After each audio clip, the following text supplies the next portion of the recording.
Hi friends, இந்த வீடியோவில் பயிர் பெருக்கம், அதாவது 12ஆம் வகுப்பு உயிரி தாவரவியலில் இருக்க 9வது பாடம் பயிர் பெருக்கம். இதில் இருக்க இம்பார்ட்டன்ட் கொஸ்டின்ஸ் எல்லாம் பார்க்க போகிறோம். வாங்க வீடியோக்குள்ளே போகலாம். அதுக்கு முன்னாடி நீங்கள் நம்ம சேனல் சப்ஸ்கிரைப் பண்ணிங்க, கூட ஒரு பெல் ஐக்கானை கிளிக் பண்ணி ஆன் செலக்ட் பண்ணி வச்சுங்க. அப்போ தான் நம்ம இது போல போகிற ஒவ்வொரு வீடியோ உங்களுக்கு இன்ஸ்டன்ட் நோட்டிஃபிகேஷனாக வரும். வாங்க வீடியோக்குள்ளே போகலாம். ஃபஸ்ட்டு எடுத்தோட கற்றல் நோக்கங்கள் பார்த்துக்குங்க. அதுக்கப்புறம் பார்த்தீங்கன்னா இந்த அறிமுகம்லாம் படிச்சிங்க. நெக்ஸ்ட் 2வது பக்கம் திருப்பிங்க அப்படின்னா வேளாண்மையின் தோற்றம். வேளாண்மை எப்போ தோன்றுச்சு அப்படின்றத குடுத்துருப்பாங்க. இது 1 மார்க்ல கேட்க சான்ஸ் இருக்கு பார்த்துங்க. வேளாண்மையின் வரலாறு, அது என்னென்ன வரலாறு இதெல்லாம் பார்த்துக்குங்க. நெக்ஸ்ட் உங்களுக்கு தெரியுமா அப்படின்னு சொல்லிட்டு ஒரு பாக்ஸ் குடுத்துருக்காங்க. இந்த பாக்ஸ் ரொம்பவே முக்கியம். ஸோ அந்த பாக்ஸ் ஃபுல்லா படிங்க. அடுத்து உயிரி உரங்கள். உயிரி உரங்கள்னா என்ன அப்படின்னு சொல்லிட்டு கேட்பாங்க. ஸோ அது வந்து 2 மார்க்ஸ் 3 மார்க்ஸ்ல கேட்கலாம். ஸோ நெறைய டைப் ஆஃப் உயிரி உரங்கள் இருக்கு. நம்ம அதெல்லாம் பார்க்கலாம். அலோசிலா, அதுக்கப்புறம் பார்த்தீங்கன்னா ரைசோபியம், அதுக்கப்புறம் வந்து கடற்பாசி திரவ உரம் அப்படிலாம் நிறையா இருக்குது. அப்புறம் வந்து உயிர் பூச்சிக்கொல்லிகள், அதுக்கப்புறம் பார்த்தீங்கன்னா உயிர் பூச்சிக்கொல்லிகளுக்கு அப்புறம் தழை உரமிடுதல், இந்த மாதிரி நிறையா இருக்குது. இது எல்லாமே பார்த்துக்குங்க. இதெல்லாம் 3 மார்க்ஸில் கேட்கலாம். அதாவது கடற்பாசி திரவம்னா என்ன? கடற்பாசி திரவம் ஒரு இம்பார்ட்டன்ட் 5 மார்க் கொஷின். இங்கே இருக்குது பாருங்கள், கடற்பாசி திரவ உரம். இது வந்து ஒரு இம்பார்ட்டன்ட் 5 மார்க் கொஷின். ஸோ இதை நீங்கள் பார்த்துக்குங்க. இது இல்லாமல் உங்களுக்கு வந்து மீதி எல்லாமே 3 மார்க்ஸ் அதுமாரி நிறைய கேட்கறதுக்கு நிறைய சான்ஸ் இருக்குது. ஸோ அதெல்லாமே பார்த்துங்க. அடுத்து வந்து பயிர் பெருக்கம். பயிர் பெருக்கம் ஒரு இம்பார்ட்டன்ட் 5 மார்க் கொஷின். இதில் வந்து பயிர் பெருக்கத்தின் குறிக்கோள்கள் இருக்குது பாருங்கள், இதெல்லாம் இம்பார்ட்டன்ட் பார்த்துக்குங்க. பாரம்பரிய பயிர் பெருக்கத்தின் படிநிலைகளும் உங்களுக்கு இம்பார்ட்டன்ட் தான். சரி, அடுத்து வந்து தாவர அறிமுகம். இதில் வந்து முதல் நிலை தாவர அறிமுகம்ல முதல் நிலை 2ஆம் நிலைன்னு 2 இருக்கும். இது 2மே இம்பார்ட்டன்ட். ஸோ அதை 2மே பார்த்துக்குங்க. அதுக்கப்புறம் தேர்வு செய்தல். ஓகேவா? தேர்வு செய்தலில் வந்து இயற்கை தேர்வு, செயற்கை தேர்வு, கூட்டு தேர்வு, இதெல்லாம் 3 மார்க்ஸில் கேட்பாங்க. ஸோ அதெல்லாம் பார்த்துங்க. அதுக்கப்புறம் பார்த்தீங்கன்னா களப்புருத்தம் ஒரு இம்பார்ட்டன்ட் 5 மார்க் கொஷின். ஸோ களப்புருத்தம்னா என்னன்னு ஃபுல்லாக படிச்சுங்க. அது வந்து இம்பார்ட்டண்டான கொஷின் களப்புருத்தம். அதில் வந்து நிறையா இருக்குது. ஆண் மடலாக்கல், பெற்றோரை தேர்ந்தெடுத்தல், அந்த மாதிரி நிறைய இது இருக்குது. ஸோ களப்புருத்தம் வந்து ஒரு இம்பார்ட்டன்ட் 5 மார்க் கொஷின். சடுதி மாற்ற பயிர் பெருக்கம். நெக்ஸ்ட்டு வந்து சடுதி மாற்ற பயிர் பெருக்கம் வந்து உங்களுக்கு இம்பார்ட்டன்ட். ஸோ நிறையா கொஷின் பேப்பர்ஸில் இதை கேட்டிருக்காங்க. பன்மடிய பயிர் பெருக்கம் அடுத்து அதுவுமே இம்பார்ட்டன்ட் தான் உங்களுக்கு. உங்களுக்கு தெரியுமா அப்படின்ற இந்த பாக்ஸும் பார்த்துங்க. பன்மடிய பயிர் பெருக்கமும் உங்களுக்கு இம்பார்ட்டன்ட் கொஷின் தான். ஸோ அதையுமே பார்த்துக்குங்க. நெக்ஸ்ட்டு வந்து பசுமை புரட்சி. பசுமை புரட்சி வந்து ஒரு இம்பார்ட்டன்ட் இது. பசுமை புரட்சி ஏன் வந்துச்சு அப்படின்றதெல்லாம் உங்களுக்கு தெரிஞ்சிருக்கணும். ஸோ அது எல்லாமே பார்த்துக்குங்க. அடுத்து வந்து உங்களுக்கு தெரியுமா இங்கே ஒரு பாக்ஸ் கொடுத்துருக்காங்க, இதையுமே பார்த்துக்குங்க. இதெல்லாம் வந்து இம்பார்ட்டன்ட் கொஷின்ஸ், அதனால் சொல்லிட்டு இருக்கேன். அதுக்கப்புறம் பார்த்தீங்கன்னா அவ்வளோதான், பாடமே முடிய போகுது. நவீன தாவர பயிர் பெருக்க தொழில்நுட்பம் அப்படின்னு சொல்லிட்டு உங்களுக்கு புதுசாக கொடுத்துருக்காங்க. இதையுமே பார்த்துங்க. இதில் அதுக்கப்புறம் வந்து இங்கே ஒரு பாக்ஸ் போட்டு சில டீட்டெயில்ஸ் கொடுத்துருக்காங்க. இதையுமே பார்த்துக்குங்க.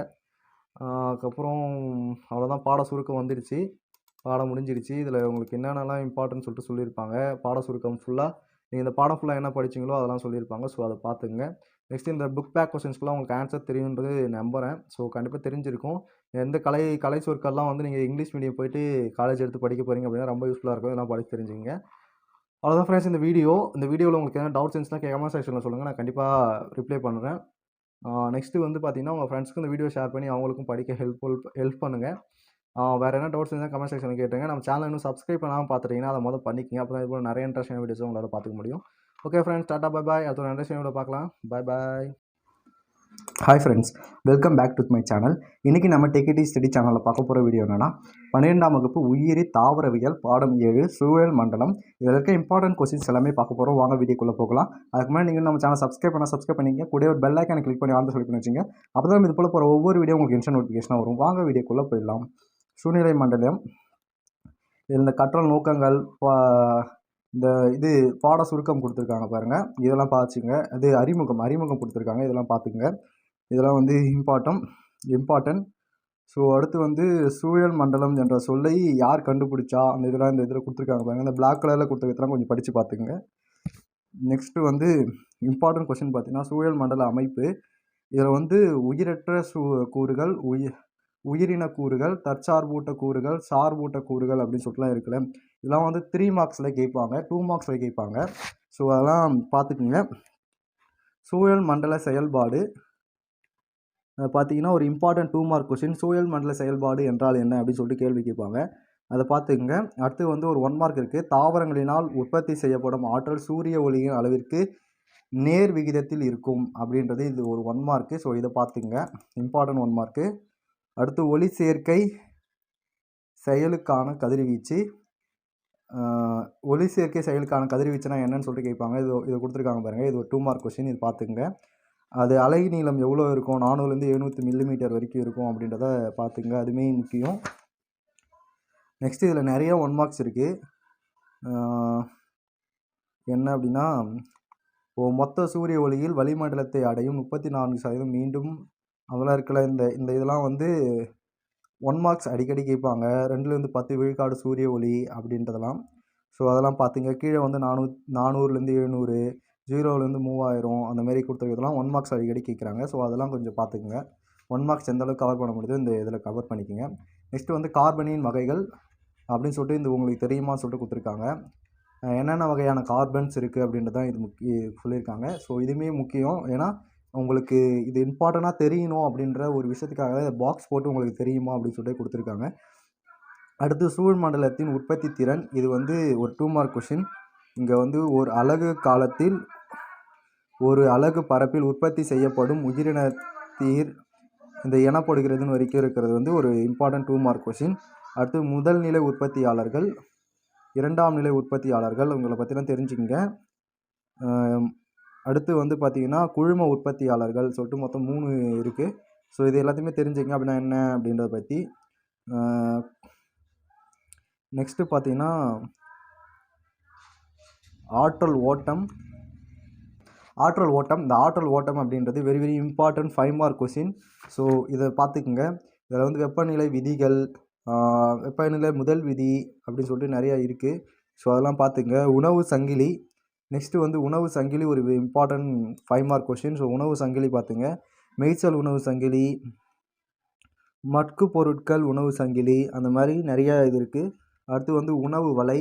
ஸோ உணவு வலையின் முக்கியத்துவமாக உணவு வலை. ஸோ உணவு வலையுமே ஒரு இம்பார்ட்டன்ட் கொஷின் தான். ஸோ அதையுமே பார்த்துங்க. அடுத்து சூழல் பிரமிடுகள், உணவு வலையின் முக்கியத்துவம். இது ஒரு இம்பார்ட்டன்ட் 3 மார்க் கொஷின். இதை பார்த்துங்க. சூழல் பிரமிடுகள். நெக்ஸ்ட்டு சூழல் பிரமிடுகளும் ஒரு இம்பார்ட்டன்ட் 5 மார்க் கொஷின். இதில் வந்து நிறையா 1 மார்க்ஸ் கேட்பாங்க. ஸோ இதில் என்னென்ன பிரமிட்லாம் இருக்குது அப்படின்றதெல்லாம் பார்த்துங்க. இது ரொம்ப இம்பார்ட்டண்டான 5 மார்க் கொஷின். ஸோ இதை ஃபுல்லாக பார்த்துங்க.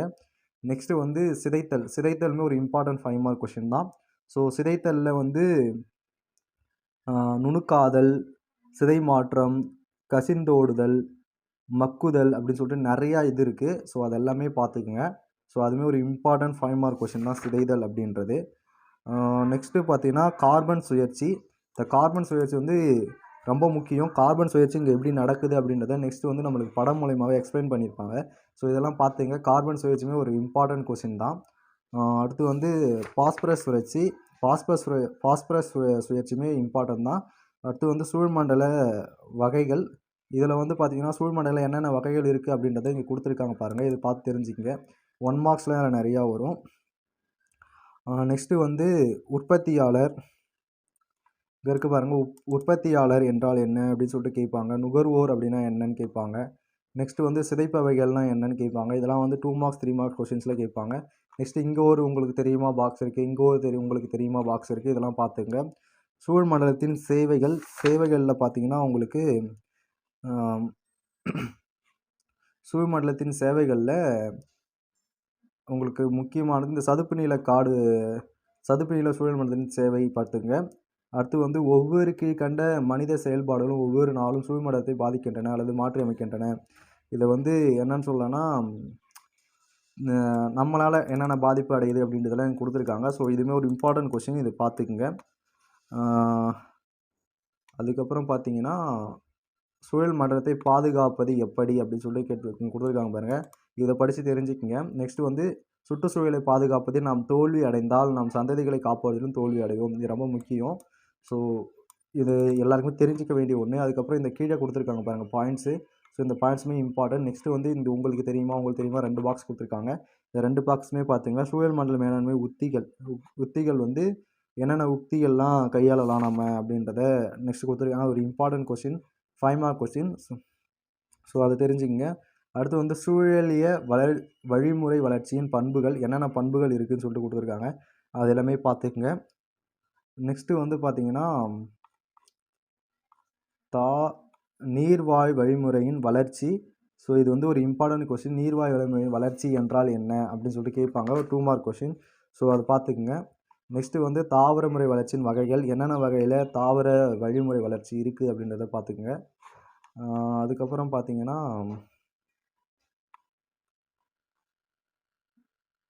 தாவர மிதவை உயிரி அப்படின்னா என்னன்னு கேட்பாங்க. அது ஒரு 2 மார்க் கொஸ்டின். அதை பார்த்துங்க.